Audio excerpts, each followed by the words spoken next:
Ассалаумағалейкум достар, сіздермен бірге Тико Кезет. Бүгін бізде жаңа видео.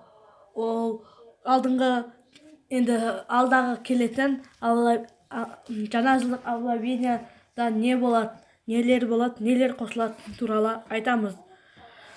Қазір сіздерге мына суретті қосам, күте тұрыңыздар. Міне достар, көріп тұрғандарыңыздай 4-ші уровеннен магазины шығатын болады. Осы жаңа жылдық объявленияда. Оны көбінесе М40-қа салсаңыздар жақсы болатын шығар. Себебі өйткені ол 4-ші левел. Ал келесі суретті көрсетейік, ол қандай екен. Достар, келесі сурет бұл персонаждың 4-ші навыгы. Ол өте жақсы. Сіздерде қазір 3 навык қосылып тұрса, енді келесі жаңа жылдық объявленияда 4-ші навык қосылады. Ал мына суретті көрейік. Достар, бұл сурет пистолетке ұқсайтын, жан қосатын пистолетке ұқсайды. Бірақ бұл ондай пистолет емес, бұл атсан стенка қойылатын пистолет. Немесе қате айтып атқан шығар. Комментарийға жазыңыздар, бұл қандай пистолет екен. Ал келесі суретке кеттік.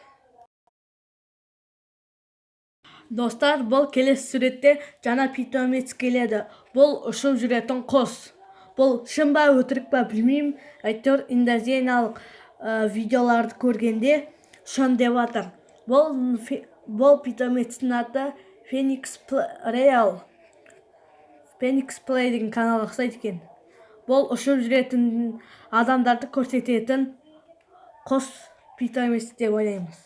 Келесі суретке назар салайық. Көргендеріңіздей бұл суретте пингвиннің суреті тұр. Бұл пингвин питомец. Осы жаңа жылдық объявленияда осы құс жәнегі немесе осы пингвин келуі мүмкін. Достар, осы халявалар ұнаса, осы халявалар и осы заттар шықсын десеңіздер, видеоға лайк басып, каналға тіркелейік. Ал достар, всем пока!